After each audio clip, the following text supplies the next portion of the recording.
미군 엘리트 대령 존 밀러. 그는 한국을 그저 미국 덕에 살아가는 나라라고 무시했습니다. 한국은 우리가 없으면 존재할 수 없는 나라라며 공개석상에서 당당히 말했죠. 하지만 그가 한국 땅을 밟는 순간 예상치 못한 충격이 기다리고 있었습니다. 인천공항, 지하철, 와이파이, 그리고 배달앱까지 미국보다 앞선 현실에 그는 점점 당황했어요. 훈련장에서는 자부심이 꺾일 정도로 한국군에게 완패했습니다. 그가 믿어왔던 모든 것이 흔들렸죠. 그리고 마침내 그의 가족사와 한국의 역사까지 맞닿는 순간이 찾아왔습니다. 과연 존 밀러는 한국을 어떻게 바라보게 될까요? 저는 존 밀러입니다. 미군 대령이죠. 43세의 특수부대 출신이고 이라크와 아프가니스탄에서 10여 년간 실전을 경험했습니다. 제가 지금까지 겪어본 전쟁터는 정말 다양했어요. 사막의 모래바람부터 산악지대의 게릴라전까지 말이죠. 그런 저에게 새로운 임무가 떨어졌습니다. 한미 합동훈련을 위해 한국에 파견되는 것이었어요. 솔직히 말하면 별로 내키지 않았습니다. 왜냐하면 저는 한국을 그저 미국의 보호를 받는 작은 나라 정도로만 생각했거든요. 출발 전날 밤 동료 장교들과 술을 마시며 이런 말을 했던 기억이 납니다. 한국이라니 우리가 없으면 북한에게 당장 먹혀버릴 나라 아닌가.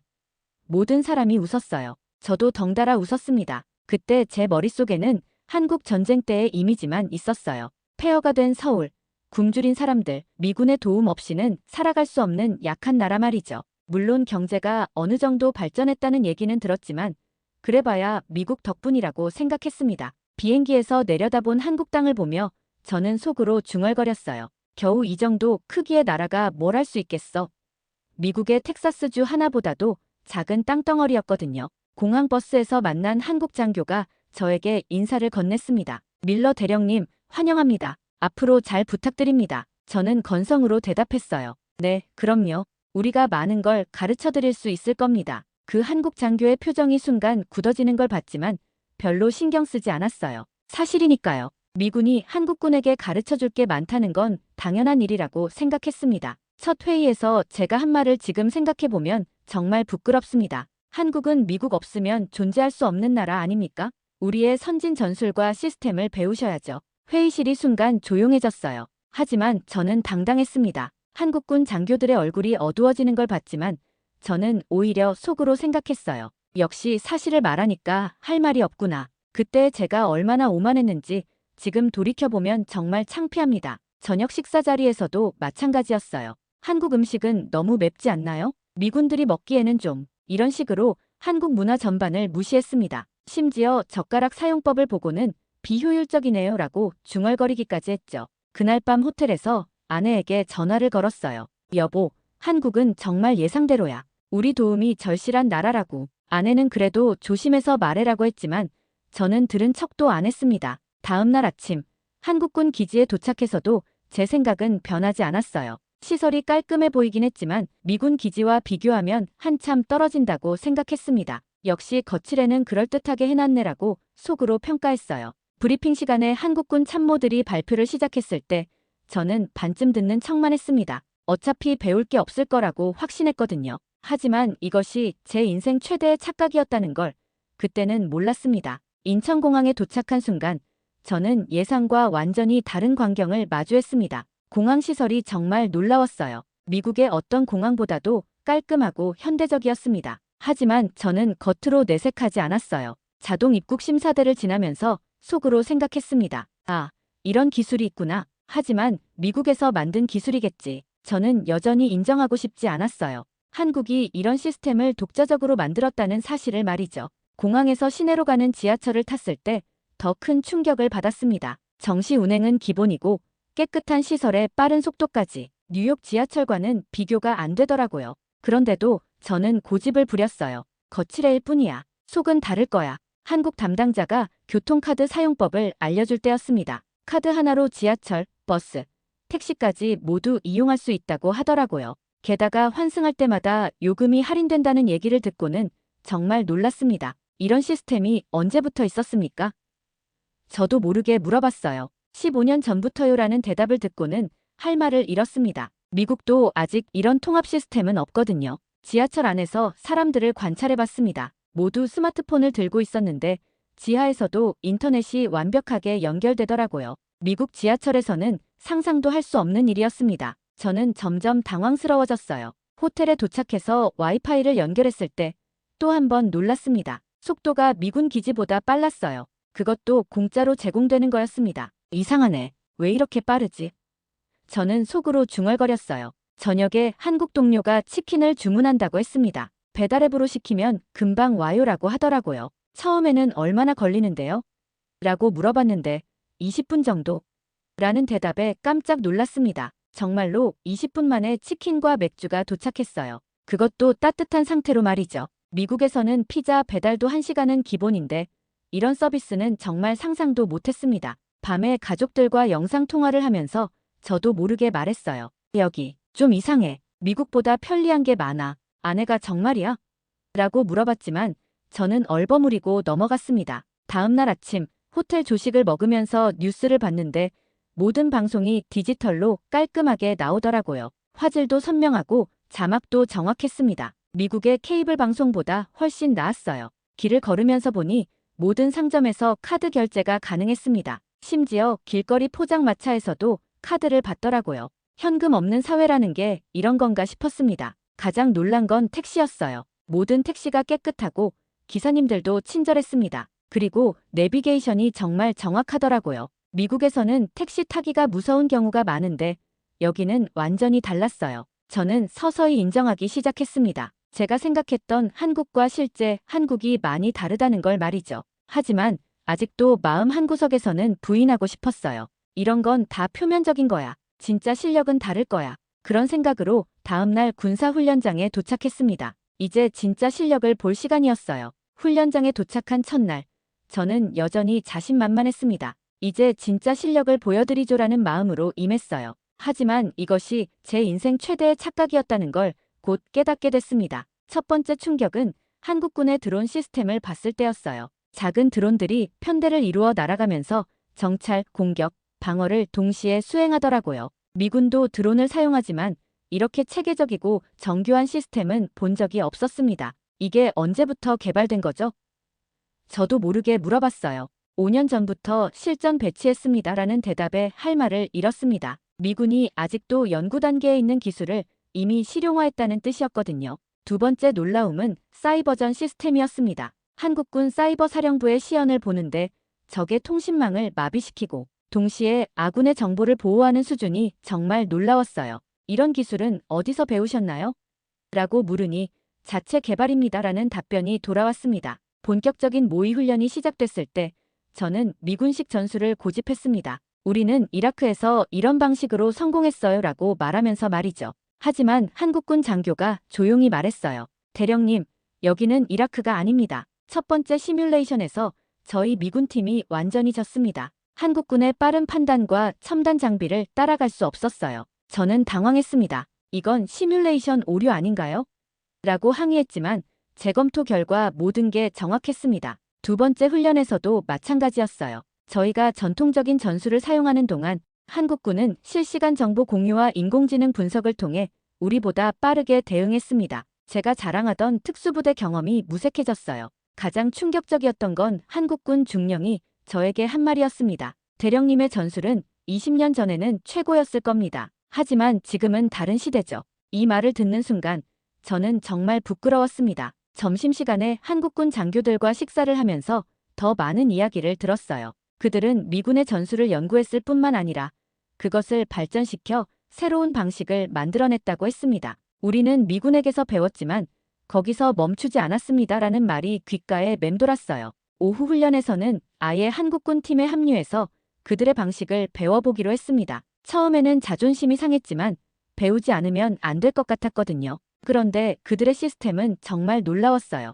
실시간으로 전장 상황이 분석되고 각 부대의 위치와 상태가 한눈에 파악됐습니다. 명령 전달도 몇 초 만에 이루어졌어요. 미군 시스템보다 훨씬 효율적이었습니다. 저녁에 숙소로 돌아와서 깊은 생각에 빠졌습니다. 제가 그동안 한국을 얼마나 잘못 알고 있었는지 깨달았어요. 더 이상 무시할 수 없는 수준이었습니다. 동료에게 전화를 걸어서 솔직하게 말했어요. 이곳 상황이 예상과 달라. 한국군 수준이 정말 높아. 하지만 동료는 믿지 않더라고요. 설마 그럴 리가라면서 말이죠. 그날 밤 잠자리에 들면서 저는 생각했습니다. 내일은 또 어떤 놀라운 일이 기다리고 있을까? 이미 제 고정관념이 완전히 무너지기 시작했어요. 훈련이 끝난 후 개인 시간이 생겼을 때 저는 한국의 일상생활을 직접 경험해볼 기회가 있었습니다. 그리고 여기서 또 다른 충격들이 기다리고 있었어요. 첫 번째 사건은 지갑을 잃어버렸을 때였습니다. 명동에서 쇼핑을 하다가 지갑이 없어진 걸 발견했어요.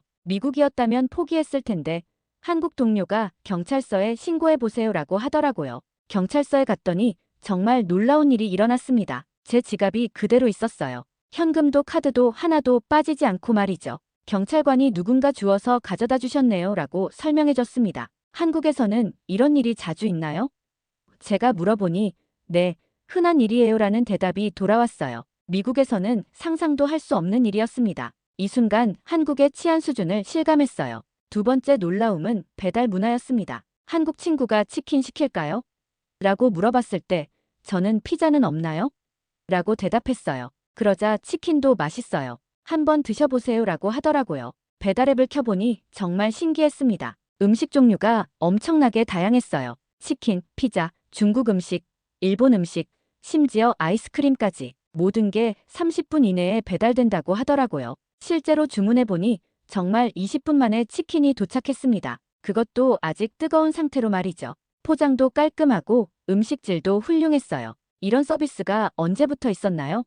라고 물으니 10년 넘었어요 라는 답변이었습니다. 세 번째 충격은 인터넷 속도였습니다. 호텔 와이파이가 미군 기지보다 빨랐다는 건 이미 경험했지만 일반 가정집은 어떨까 궁금했어요. 한국 친구 집에 초대받아 갔을 때 직접 확인할 수 있었습니다. 인터넷 속도 측정을 해보니 기가비트 속도가 나오더라고요. 미국 평균의 10배가 넘는 수준이었습니다. 이런 속도로 뭘 하세요? 라고 물으니 게임도 하고 영화도 보고 재택근무도 해요라는 답변이었어요. 네 번째 놀라움은 의료 시스템이었습니다. 훈련 중 발목을 다쳐서 한국 병원에 가게 됐는데 접수부터 진료까지의 과정이 정말 빨랐어요. 대기 시간도 짧고 의료진도 친절했습니다. 엑스레이 촬영부터 진단까지 1시간도 안 걸렸어요. 미국에서는 하루 종일 걸리는 일인데 말이죠. 더 놀라운 건 치료비였습니다. 미국의 10분의 1 수준이었어요. 외국인인데 이 가격이 맞나요?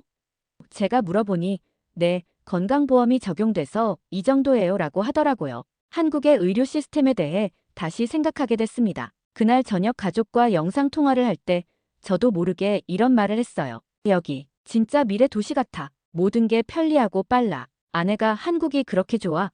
라고 물어봤지만 저는 아니, 그냥 그래라고 얼버무렸습니다. 하지만 속으로는 인정할 수밖에 없었어요. 한국의 생활 수준이 미국보다 앞선 부분이 많다는 걸 말이죠. 이제 군사적 측면뿐만 아니라 일상생활에서도 배울 점이 많다는 걸 깨달았습니다. 그날 밤 숙소에서 할아버지 생각이 났습니다. 제 할아버지는 한국 전쟁 참전 용사셨어요. 어릴 때 할아버지로부터 한국 이야기를 많이 들었는데 그때는 모두 전쟁과 가난에 관한 이야기들이었습니다. 할아버지는 항상 말씀하셨어요. 존, 한국은 정말 추운 곳이었어. 눈이 많이 오고 사람들이 굶주렸지. 우리가 도와주지 않았으면 큰일 날 뻔했어. 그런 이야기를 들으며 자란 저에게 한국은 늘 도움이 필요한 나라였습니다. 미국으로 화상통화를 걸어 할아버지와 연결됐습니다. 88세가 되신 할아버지는 여전히 정정하셨어요. 존, 한국에서 잘 지내고 있니? 라고 물어보셨습니다. 할아버지, 여기 정말 많이 변했어요. 저는 조심스럽게 말문을 열었습니다. 할아버지가 말씀하신 그 한국이 아니에요. 할아버지는 의외라는 표정을 지으셨어요. 뭐가 어떻게 변했다는 거냐? 할아버지의 질문에 저는 이틀 동안 경험한 일들을 차근차근 설명드렸습니다. 인천공항의 현대적인 시설, 빠른 인터넷, 효율적인 대중교통, 그리고 한국군의 첨단 무기 체계까지. 할아버지는 한참 동안 말씀이 없으셨어요. 그러다가 천천히 입을 여셨습니다. 그래, 그럴 수도 있지. 우리가 도운 보람이 있었구나. 할아버지의 목소리에는 뿌듯함이 묻어 있었어요. 할아버지, 이제는 우리가 배워야 할 게 많아요. 제가 솔직하게 말씀드리니 할아버지가 웃으셨습니다. 그것도 좋은 일이지. 선생과 제자가 바뀔 수도 있는 거 아니냐. 다음 날 한국군 베테랑 장교와 이야기할 기회가 있었습니다. 그분의 아버지도 한국 전쟁에 참전하셨다고 하더라고요. 저희 아버지는 항상 말씀하셨어요. 미군들이 정말 고생 많이 했다고요. 제 할아버지도 한국 전쟁에 참전하셨습니다. 저도 제 가족 이야기를 꺼냈어요. 할아버지는 한국을 도와준 것을 평생 자랑스러워 하셨어요. 그 장교가 말했습니다.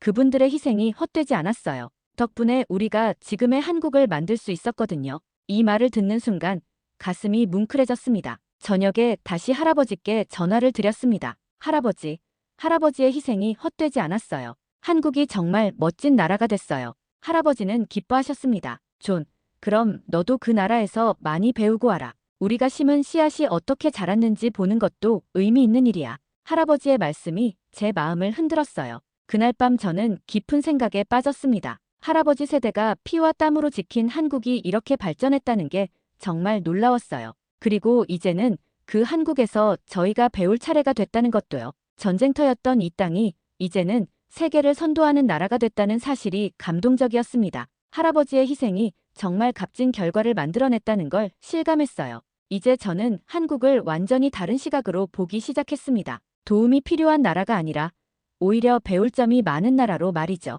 훈련 중 작은 사고가 있었습니다. 장애물 훈련을 하다가 발목을 삐끗해서 한국군 병원에 입원하게 됐어요. 처음에는 빨리 치료받고 나가야지라고 생각했는데 여기서 정말 특별한 경험을 하게 됐습니다. 병원에 도착하자마자 의료진들이 달려왔어요. 엑스레이 촬영부터 진단까지 정말 빨랐습니다. 대령님, 큰 부상은 아니지만 며칠 안정을 취하시는 게 좋겠어요라는 진단을 받았어요. 입원 첫날 밤 간호사가 물어봤습니다. 불편한 건 없으신가요? 음식은 드실 수 있으세요?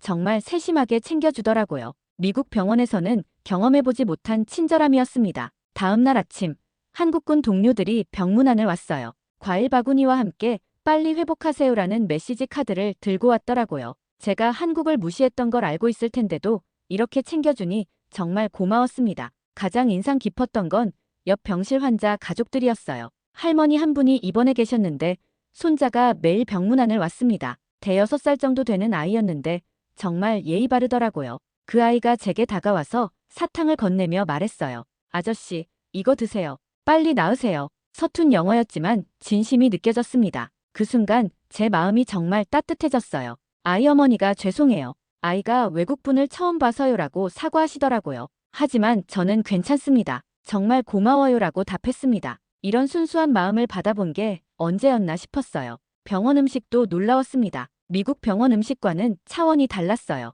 영양사가 직접 와서 외국 음식이 더 드시고 싶으시면 말씀하세요라고 하더라고요. 하지만 한국 음식이 더 맛있어서 그대로 먹기로 했습니다. 의료진들의 전문성도 인상적이었어요. 담당 의사가 매일 와서 상태를 확인하고 물리치료사는 재활 운동을 꼼꼼히 가르쳐줬습니다. 대령님께서 빨리 훈련에 복귀하실 수 있도록 최선을 다하겠습니다라고 하더라고요. 3일째 되는 날 그 할머니 손자가 또 왔어요. 이번에는 그림을 그려서 가져왔더라고요. 미군 복장을 입은 제 모습을 그린 거였는데 아래에 고마워요라고 한글로 적혀 있었습니다. 이게 뭐냐? 제가 물어보니 통역하던 간호사가 설명해줬어요. 할머니가 아이에게 말씀하셨대요. 미군 아저씨들이 우리나라를 도와줬다고요. 그 말을 듣는 순간 가슴이 뭉클했습니다. 퇴원하는 날 의료비를 확인해보니 정말 놀랐어요. 미국이었다면 수천 달러는 나왔을 텐데 여기서는 그의 10분의 1도 안 됐습니다. 이게 맞나요?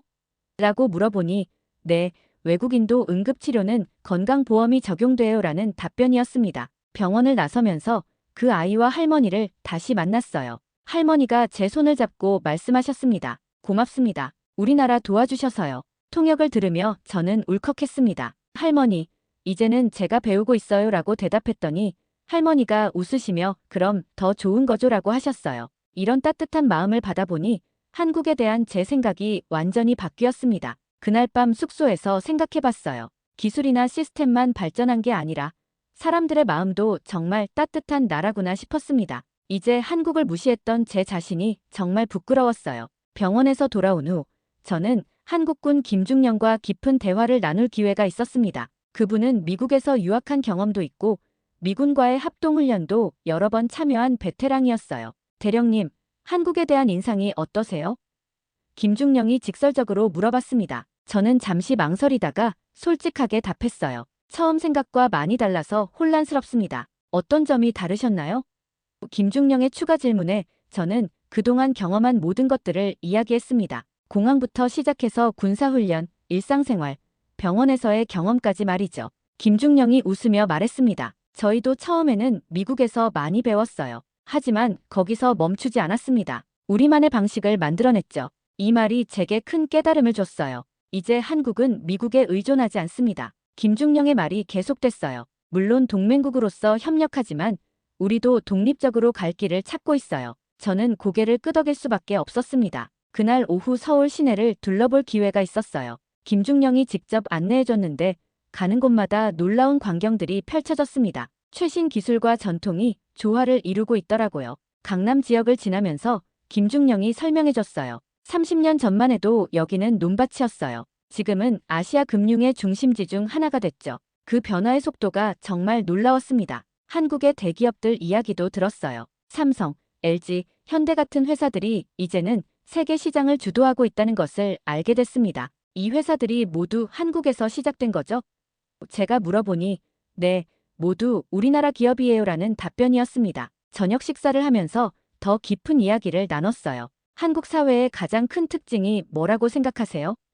제가 물어보니 김중령이 생각해보더니 답했습니다. 교육열과 성장 의지가 아닐까요? 우리는 항상 더 나은 내일을 위해 노력해왔어요. 그 말을 들으니 한국의 빠른 발전이 이해됐습니다. 국민 모두가 발전을 위해 노력했기 때문이었죠. 군사적으로는 어떤가요?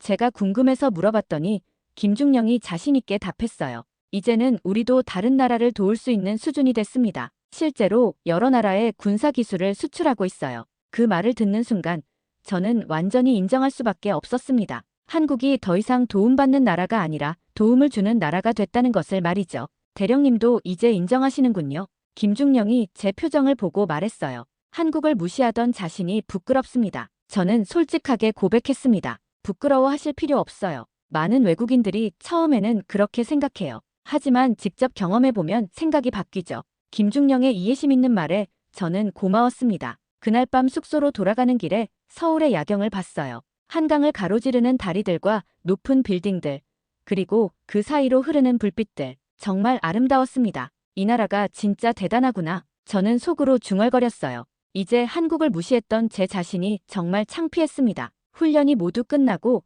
미국으로 돌아갈 날이 다가왔습니다. 하지만 저는 고민에 빠져 있었어요. 정말 이대로 돌아가는 게 맞을까 하는 생각이 들었거든요. 마지막 날 저녁, 한국군 장교들과 작별 인사를 나눴습니다. 대령님, 한국에서의 경험이 어떠셨나요? 김중령이 물어봤어요. 정말 많은 걸 배웠습니다. 감사합니다라고 답했습니다. 미국으로 돌아가서 한국 이야기를 많이 해주세요. 다른 장교가 말했어요. 네, 그럴게요. 하지만 저는 말을 멈췄습니다. 사실 아직 확실하지 않은 생각이 있었거든요. 그날 밤 가족들과 긴 통화를 했습니다. 여보, 나 한 가지 제안이 있어. 아내에게 조심스럽게 말을 꺼냈어요. 한국에서 좀 더 오래 근무하는 게 어떨까? 갑자기 왜? 빨리 돌아오고 싶었잖아. 아내가 의외라는 반응을 보였어요. 여기서 배울 게 정말 많아. 우리 아이들에게도 좋은 경험이 될 것 같아. 1시간 넘게 이야기한 끝에 아내도 동의했습니다. 당신이 그렇게 생각한다면 따라갈게. 하지만 정말 좋은 곳이야? 응, 정말 좋은 곳이야 라고 확신 있게 답했어요. 다음 날 상부에 장기 주둔 신청서를 제출했습니다. 동료들은 놀랐어요. 밀러, 갑자기 왜? 한국이 그렇게 좋아? 네, 정말 좋습니다. 여기서 더 배우고 싶어요 라고 답했습니다. 일주일 후 승인이 났습니다. 앞으로 3년간 한국에서 근무하게 된 거였어요. 가족들도 한국으로 오기로 했습니다. 정말 새로운 시작이었어요. 현지 언론과 인터뷰할 기회가 있었습니다. 대령님은 한국을 어떻게 보시나요? 기자가 물어봤어요. 저는 진심을 담아 답했습니다. 처음에는 한국을 잘못 알고 있었습니다. 하지만 직접 경험해보니 정말 놀라운 나라더라고요. 미국이 한국에게서 배워야 할 점이 많습니다. 구체적으로 어떤 점인가요? 추가 질문이 이어졌어요. 기술력, 효율성, 그리고 무엇보다 사람들의 따뜻한 마음이요. 이런 것들이 조화를 이루어 만든 나라가 한국입니다. 인터뷰가 방송된 후 많은 반응이 있었어요. 미국 동료들도 연락을 해왔습니다. 밀러, 정말 그렇게 생각해?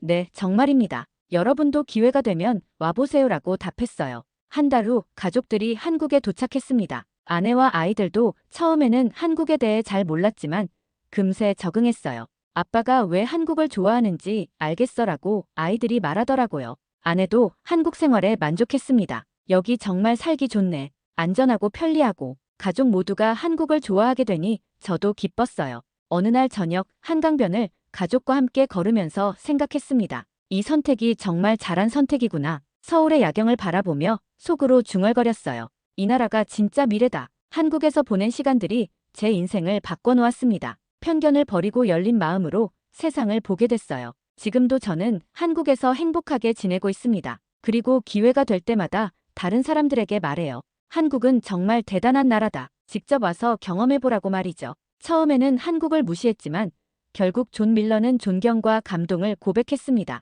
그의 눈에 한국은 더 이상 도움을 받는 나라가 아니었죠. 세대를 이어온 희생과 노력 끝에 세계가 부러워하는 나라가 된 겁니다. 그는 이렇게 말했습니다. 이제 미국이 한국에게서 배워야 한다. 이보다 더 강력한 국뽕 포인트가 또 있을까요? 여러분도 그의 시선에서 다시 한국을 바라보게 되셨을 겁니다. 이 이야기가 마음에 울림을 주었다면 좋아요와 구독 꼭 부탁드립니다. 댓글로 여러분이 느낀 자부심을 함께 나눠주셔도 좋습니다. 오늘의 이야기는 여기서 마치겠습니다. 다음 영상에서 또 뵙겠습니다. 감사합니다.